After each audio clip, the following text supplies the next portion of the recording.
Hukuk Bülteninden herkese merhabalar. Türkiye'den ve dünyadan derlediğimiz haberlerle karşınızdayız. İşte bu haftanın öne çıkan başlıkları.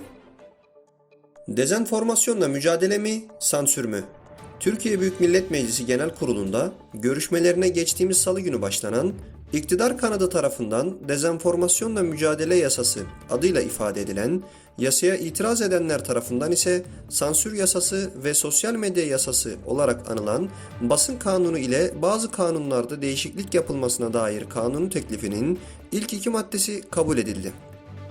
Yasa teklifi, sırf halk arasında endişe, korku veya panik yaratmak sahikiyle ülkenin iç ve dış güvenliği, kamu düzeni ve genel sağlığı ile ilgili gerçeğe aykırı bir bilgiyi, kamu barışını bozmaya elverişli şekilde alenen yayanlara 1 yıldan 3 yıla kadar hapis cezası verilmesini öngörüyor.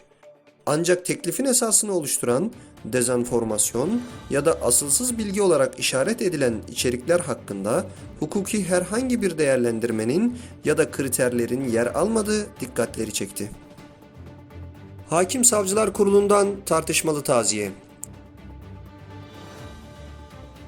Eşi İlksen Tüzün'ü öldürmesinin ardından kendi yaşamına son veren Adalet Bakanlığı Daire Başkanı Hakim Serkan Tüzün için taziye mesajı yayınladı. Kadına karşı şiddetin ve kadın cinayetlerinin önlenemez bir hal aldığı şu günlerde eşini öldüren bir kişi hakkında sadece hakim olması nedeniyle HSK tarafından taziye mesajı yayınlanması vicdanları rahatsız etti. Öte yandan 15 Temmuz'dan sonra binlerce hakim ve savcıyı haksız yere ihraç eden HSK, sergilemiş olduğu bu tavırla bir kez daha gerçek manada yüksek bir kurul olmadığını gösterdi. Avukatlıktan katil bürokratlığa. Türkiye'de mevcut, tek kişiye dayalı ve devlet benim düşüncesini esas alan yönetimin bürokratları can almaktan çekinmedi. Aralarında Çalışma Bakanlığı'nda avukat olarak görev yapan Ali G'nin de bulunduğu 3 bürokrat, istedikleri parçayı bilmediği için söyleyemeyen sanatçı Onur Şen'i döverek ve yüzünü parçalayarak hunharca katletti. Kamu görevlilerinin bu pervasızlığının arkasında hiç şüphesiz toplumu ileri seviyede kutuplaştıran, kendisinden olanları hukuktan üstün sayıp, gerektiğinde yasal düzenlemeyle dahi suçluları koruyabilen bir yönetim anlayışı yatmaktadır. Böylesi bir anlayışın eseri olarak, hukukçu bir kimse, kendisini yaşama hakkından bile üstün görüp pervasızca cinayet işleyebilmektedir.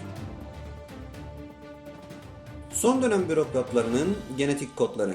KYK'larla tasfiye edilen kamu görevlilerinin yerine atanan kamu çalışanlarının genelinin iktidara yahut ortaklarına yakın kimselerden seçilmesi dikkatlerden kaçmıyor.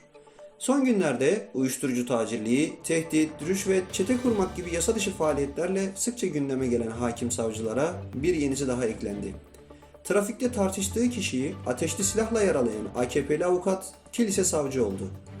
Cumhuriyet Gazetesi'nin haberine göre AKP Gaziantep Şehit Kamil İlçe Başkanı Avukat Hüseyin Çolak, 2008 yılında trafikte tartıştığı 52 yaşındaki Seyfettin Erdem'i silahıyla yaraladı.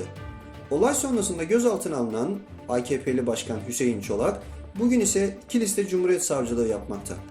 Kamu görevine atanmanın anayasal düzendeki tek kriteri liyakat olmasına rağmen, uygulamada referans ve adam kayırma sistemi esas alınıyor. Hal böyle olunca seçilen kişilerin geçmiş kirli faaliyetleri dahi göz ardı edilebiliyor. Sonuç olaraksa katil, uyuşturucu baronu, çete üyesi hakim savcılar ve avukatlar ortaya çıkabiliyor. Siyaset bir kez daha insan haklarının önüne geçti. Birleşmiş Milletler İnsan Hakları Konseyi, Sincan Özerk Bölgesi'ndeki insan hakları ihlallerini konuşma teklifini reddetti. Açık ve reddedilemez insan hakları ihlallerine karşın alınan bu karar ne yazık ki bazı devletler için politik çıkarların insanların en temel haklarının bile önüne geçtiğini bir kez daha göstermiş oldu. Kalem Defter Operasyonu. Terör suçlamasının kötüye kullanılması sebebiyle gerçekleşen keyfi gözaltılar ve operasyonlar devam ediyor. Bu sefer yer İstanbul. 35 öğretmen şafak vakti evleri basılarak gözaltına alındı. Suçları ise KYK mağduru ailelerin çocuklarına yardım etmek. Medyaya dronlarla çekilip aksiyon müziği eklenen görüntüler eşliğinde servis edilen operasyonda insanlar yataklarından kaldırılıp ters kelepçe yapılmak suretiyle gözaltına alındı. Meslekleri öğretmen, suçları ise sadece indirim yapmak olan vatandaşlar için uygulanan bu muamele, başta ölçülülük ilkesi olmak üzere birçok hukuk ilkesini ayaklar altına aldı.